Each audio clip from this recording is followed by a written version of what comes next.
तो welcome friends, welcome to new episode and we will learn a new concept. Okay, आज हम सोचेंगे कि अगर कोई हॉरिजॉन्टल सरफेस पर, किसी हॉरिजॉन्टल सरफेस पर कोई बॉडी रोल हो रही है तो उस पर लगने वाले जो फोर्स हैं उनका एनालिसिस हम लोग कैसे करते हैं।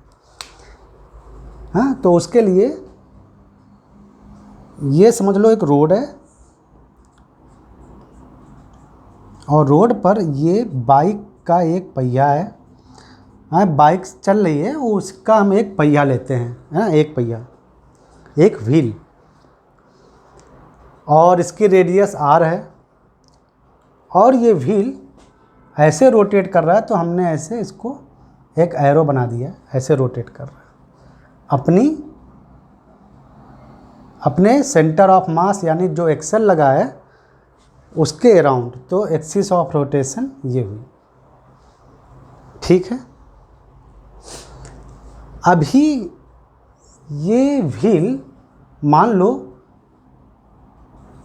ओमेगा एंगुलर स्पीड से ये घूम रहा है, हाँ, ओमेगा रेडियन पर सेकेंड या जो भी टाइम स्पैन में आपको पता हो उसमें ये रोटेट कर रहा है, ये घूम रहा है।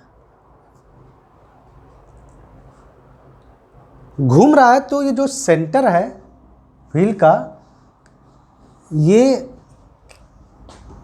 किस वेलोसिटी से मूव करेगा? R omega.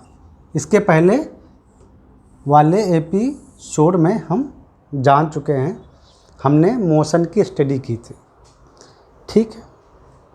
जब तक ओमेगा फिक्स है यानी ये चेंज नहीं हो रहा है, यानी एंगुलर स्पीड चेंज नहीं हो रहा है, उसकी मतलब सेंटर ऑफ मास या कह लो पूरे व्हील की हॉरिजॉन्टल जो वेलोसिटी होगी यानी ट्रांसलेशनल वेलोसिटी, वो इतनी होगी, ठीक है। कोई दिक्कत नहीं है। रोल होता जा रहा है, स्मूथली रोल होता जा रहा है, ठीक है, कोई प्रॉब्लम नहीं है। प्रॉब्लम तब आती है जैसे हमने बाइक को तेज किया, मतलब एक्सेलरेशन दिया, पावर दी, और तो एक्सटर्नल टॉर्क व्हील पर काम करता है और जो इसकी एंगुलर स्पीड थी ओमेगा, वो मान लो बढ़ जाती है, तो ये जो रोटेशनल स्पीड है यानी ओमेगा, ये ओमेगा डैश हो जाती है और omega dash is greater than omega. हमने एंगुलर एक्सेलरेशन प्रोवाइड किया, तो स्पीड बढ़ गई तो ट्रांसलेशनल मूवमेंट भी तेज हो जाएगा।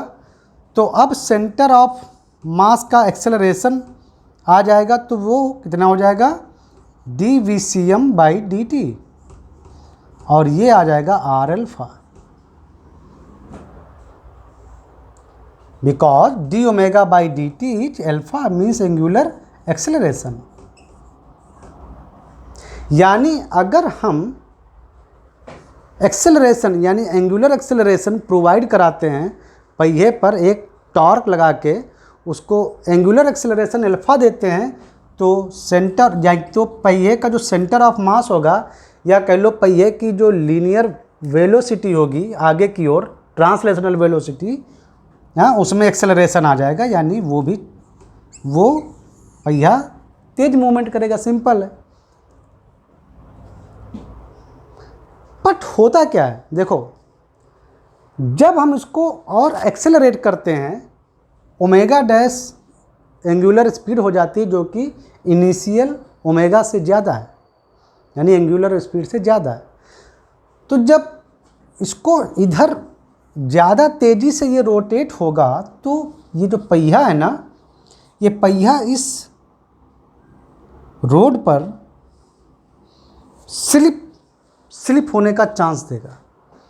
भाई अभी तो स्मूथ रोलिंग करता हुआ वो जा रहा था, कोई दिक्कत नहीं थी। अचानक जब ऐसे और आप एक्सीलेटर लेंगे तो पहिया क्या होगा, वो ऐसे और एक्सेलरेशन लेगा ना, मतलब और तेज़ी से घूमेगा।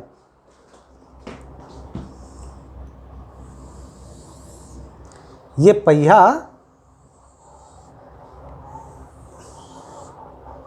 अब ज़्यादा एंगुलर स्पीड से घूमने का प्रयास करेगा जैसे ही आप एक्सीलेटर लेंगे। तो जब घूमेगा ना तो यहाँ देखिए नीचे की ओर इस पॉइंट पर, तो ये इस सड़क के रिलेशन में, ये मतलब इस सड़क के रिलेटिव में आप देखिए ये स्लिप होने का प्रयास करेगा। तो सड़क के रोटेशन में भाई और तेज़ हो गया ना, अभी तो स्मूथ रोलिंग से जा रहा था और अब थोड़ा और तेज़ हुआ। तो सड़क के रिस्पेक्ट में देखो तो ये जो पहिया है व्हील, ये यहाँ से स्लिप होने का चांस लेगा। जब स्लिप होएगा या चांस लेगा तो उसकी टेंडेंसी जो होगी पहिए की, जो रिम है ना, ये रिम सड़क के रिस्पेक्ट में इधर भाग रहा है, तो जाहिर सी बात है कि एक फ्रिक्शन फोर्स जनरेट होगा जो पहिए को स्लिप होने की टेंडेंसी से रोकेगा। और वो फ्रिक्शन फोर्स अगर आप सड़क को हटा कर देखो ऐसे, तो वो सड़क जो है, सड़क पहिए पर फ्रिक्शन फोर्स इस साइड में लगाएगी। जो रोड है, रोड वो पहिए के कांटेक्ट पर फ्रिक्शन फोर्स इस साइड में लगाएगी।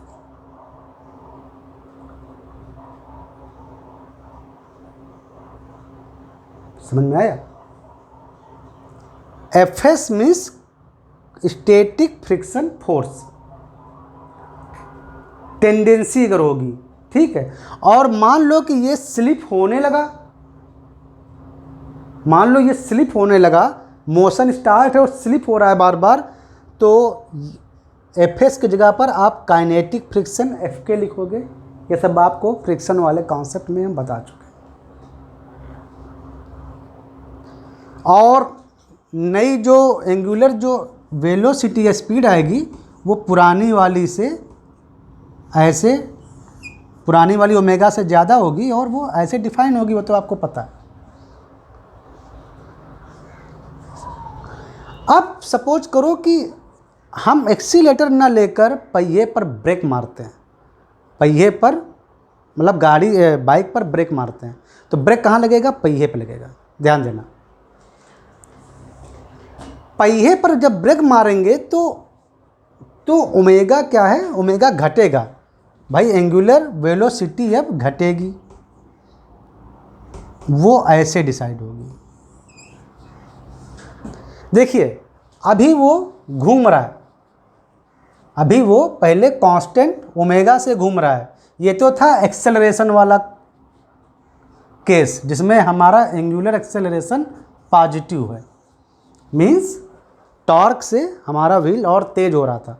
अब की बार हमारा जो एंगुलर एक्सेलरेशन है वो निगेटिव है, हम ब्रेक मार रहे हैं, पहिए की एंगुलर स्पीड को रोकने का प्रयास कर रहे हैं, कम करने का प्रयास कर रहे हैं, उसको घटाने का प्रयास कर रहे हैं। ओमेगा डैश अब है वो ओरिजिनल से लेस होने का प्रयास कर रहा है। तो जब ये घटेगा तो इसका मतलब है कि ये जो रोटेट हो रहा था ना, वो एक्चुअल इफेक्ट ऐसे होगा, मतलब उसको रिवर्स, ओरिजिनल जो ये रोटेशन था, जब हम ब्रेक लगाते हैं तो ये उसको रिवर्स इफेक्ट देता है ब्रेक, मतलब अब तुम घूमो नहीं, अब तुम रुको। तो हमारे पहिए पर लगाया गया जो ब्रेक से जो टॉर्क रहेगा वो क्या करेगा? वो पहिए को ऐसे उल्टा, मतलब रिवर्स मारने की कोशिश करेगा। तो क्या होगा, यहीं पर दिखा देते हैं। अब की बार हमारा अल्फा निगेटिव है, हमने ब्रेक मारा, तो नई एंगुलर वेलोसिटी या स्पीड कम आएगी, ठीक है। लेकिन अब की बार जो हम ब्रेक लगाएंगे उससे हमारा पहिया वो ऐसे होने का प्रयास करेगा, मतलब रुकने का प्रयास करेगा, ठीक है। तो स्लिप जो होगा यहाँ पर सड़क के रिस्पेक्ट में, आप अगर इस टायर को देखें या इस पहिए को देखें तो ये पहिए पर ब्रेक का इफेक्ट कुछ ऐसे आएगा, ऐसे, मतलब इसको कम करने का प्रयास करेगा ना, ऐसे। तो सड़क के रिस्पेक्ट में ये पहिया आपका ऐसे स्लिप हो रहा है। तो जाहिर सी बात है कि जो फ्रिक्शन फोर्स होता है वो मोशन का अपोज करता है। तो सड़क अब इस केस में, सड़क जो है या रोड, इस केस में इस व्हील पर फ्रिक्शन फोर्स लगाएगी, लेकिन इस डायरेक्शन में, क्योंकि स्लिप होने की टेंडेंसी ब्रेक मारने पर ऐसे होती है, वो एंगुलर स्पीड को कम करने का प्रयास करेगी। यानी पहिया ऐसे के बजाय ऐसे होने का प्रयास करेगा, तभी तो ये कम होकर रुकेगा। तो इस समय फ्रिक्शन फोर्स इस डायरेक्शन में काम कर रहा होगा शुरुआत में, और अगर वो लगातार रुकता जा रहा है तो वही काइनेटिक फ्रिक्शन Fk लिखा जाएगा। वो स्टैटिक है, वो काइनेटिक है। मोशन में, कंटिन्यूअस मोशन में काइनेटिक लेते हैं। तो ये था analysis of force on rolling body on horizontal surface. जब हॉरिजॉन्टल सरफेस में अगर हम एक पहले से स्मूथ रोलिंग करती हुई किसी बॉडी पर एक्सटर्नल टॉर्क लगा के अगर उसकी एंगुलर स्पीड बढ़ाते हैं या घटाते हैं, तो फ्रिक्शन फोर्स, बॉटम पर जो फ्रिक्शन फोर्स है जिसे सरफेस का, वो उस बॉडी पर ऐसे काम करता है, ठीक है। बढ़ाएंगे और घटाएंगे दोनों केस में। अगर कोई फ्रिक्शन फोर्स ना हो,